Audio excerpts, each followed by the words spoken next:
For my word of the year, I chose kewa, the Korean word for bloom. It feels fitting for this season of my life because this year feels like a year of unfolding and a year of blossoming slowly but surely. In this video diary, I talk about my early 20s, feeling lost, going in between dreams, and how gratitude and trusting God are helping me move forward. I hope you enjoy.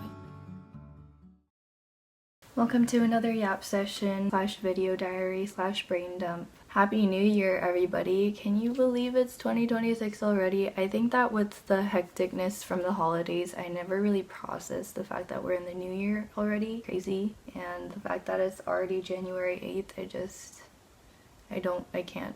Today I wanted to just brain dump as always and talk about a few things that have been on my mind recently. I'm just getting over a cough, so don't mind my voice. I've been doing a lot of journaling recently and it's been helping me a lot with just my mental health. A few life changes happened right when the new year started that were a little bit new for me. A couple of things I just had to kind of stretch myself and push myself out of my comfort zone. But through those life events, I have been reflecting on my early 20s. I'm turning 24 this year, and as much as that scares me, I'm really trying not to let it because I'm trying to let go of the things that I'm afraid of this year, or at least not let fear run my life like I used to let it. Once I entered my early 20s, I think I felt this constant need to succeed, to have a certain amount of money by a certain age, and just to be something, be someone. But to be honest, for most of those years, I didn't really know who I wanted to be or what I wanted to do. I knew I wanted to do something creative, but I jumped from idea to idea and nothing really ever stuck.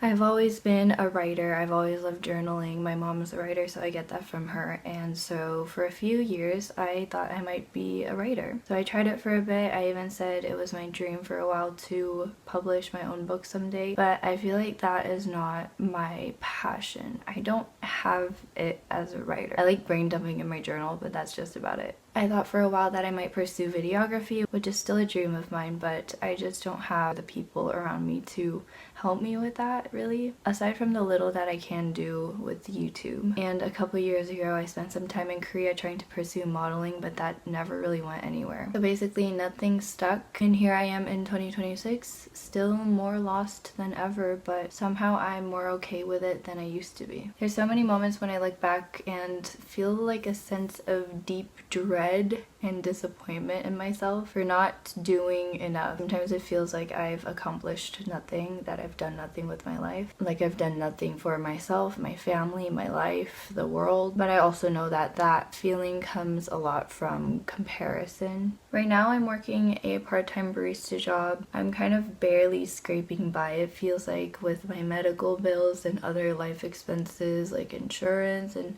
phone bill. It's just really hard sometimes to see the positive light in my future just because I've lived this constant cycle of trying something and it not working. I've gotten a lot better at bringing myself out of the victim mindset and propelling myself forward regardless of failure.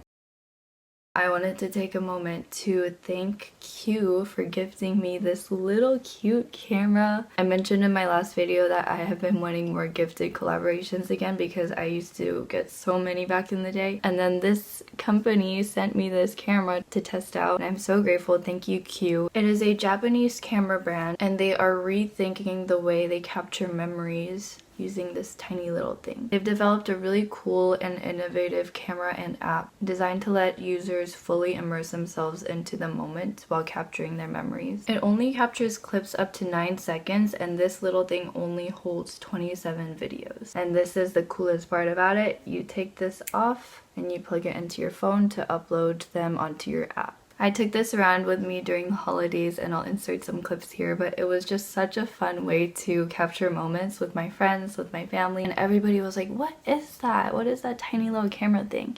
And I was so excited to share the story behind Q and what they are doing. Especially in this age of phones and always being on them, taking photos and videos, I think it would be really cool to take this on a backpacking trip or to a concert where you don't want to be distracted with the phone but still want to capture moments. So yeah, thank you so much again to Q for gifting me this. If you are interested in learning more and purchasing your own cute camera, the link and all the other important information will be down in the description box.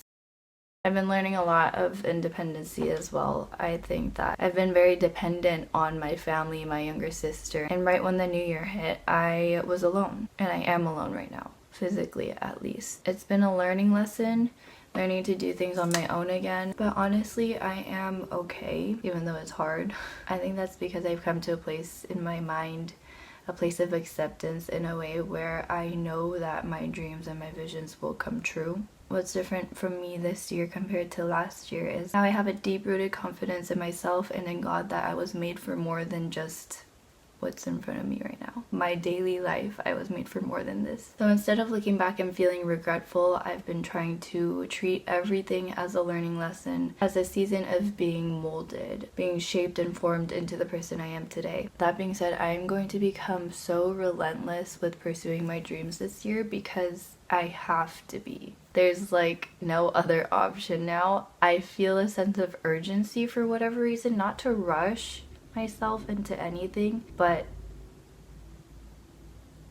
somehow it feels more real, and I know something's building. I know something's going to happen. There's going to be a lot of changes in my life in this year. I can feel that and I know that confidently, but I have to be fearless and I have to be brave. One thing that I've been doing is practicing gratitude. Sometimes, especially because I am by myself now, it's really hard to pay for groceries for myself or pay for gas when before this I was able to split it with somebody else. I've just been trying to say a prayer of thankfulness in my heart because I know not everyone can afford groceries or gas. Just like when I wake up in the morning, I say thank you God that I'm alive and breathing. When I'm going to the gym, I say thank you God that I'm able to afford the gym, that I am able to move my body and exercise. When I drive to my part-time job, that isn't my favorite job in the world. I just try to have a heart where I'm like, thank you God that I even have a job, and thank you that I am physically fit and able to work, and thank you that I get free coffee at work. All that to say, implementing gratitude into my daily life has been so life-changing. I used to be in such a constant mindset of kind of a victim mentality where everything in the world is against me and my life isn't going the way I want it to, therefore I'm going to be passive and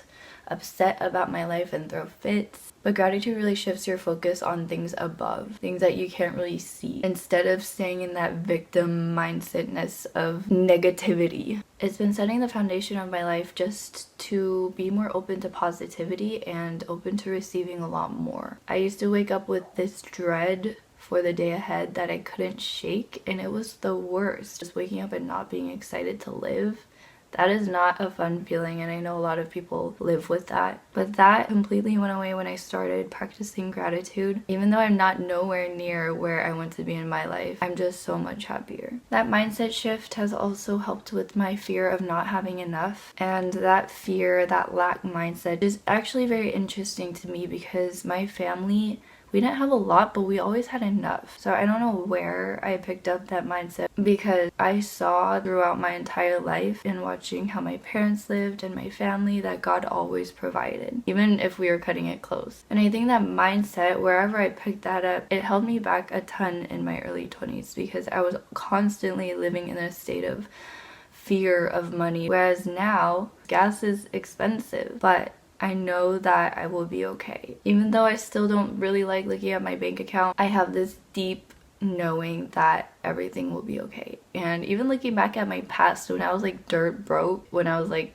19, 20, I look at how everything unfolded after and during the time that I was broke, and I'm like, I am alive right now. I'm here right now. Why should I worry about the future and not having enough when I obviously came through that? I will always be okay. And I'm so grateful and privileged to be able to say that because I know that so many people are way less fortunate than me. As much as the disappointment in myself creeps in sometimes, and sometimes I'll be in bed at like 3 a.m. and just think, what am I still doing here in my parents' house? What am I still doing working a barista job? Still broke. Just like all of these negative things. The fact of the matter is I am trying my hardest. Even though I can always do more, I'm being gentle with myself and taking baby steps towards my goals. Like just taking things slow, day by day, doing what I can, uploading YouTube videos, and living my life. I have to remind myself also that I'm still young. This is still a journey, not towards getting richer or having more money or being successful, but to live a life full of love and happiness and gratitude and joy. and everything else will come with that. So this year I am opening myself up to more of everything, more lessons, more blessings, everything. Let's all have an amazing 2026, pursuing our dreams with all that we can. I love you so much. Thank you for being here with me. I pray that God will hear all of your prayers and all of your needs during this recovery season after the holidays, when we're all trying to get back on our feet and to get our lives together again. And let's chat in the comments. Follow me on Instagram, Charity Segoin. That's it. Bye!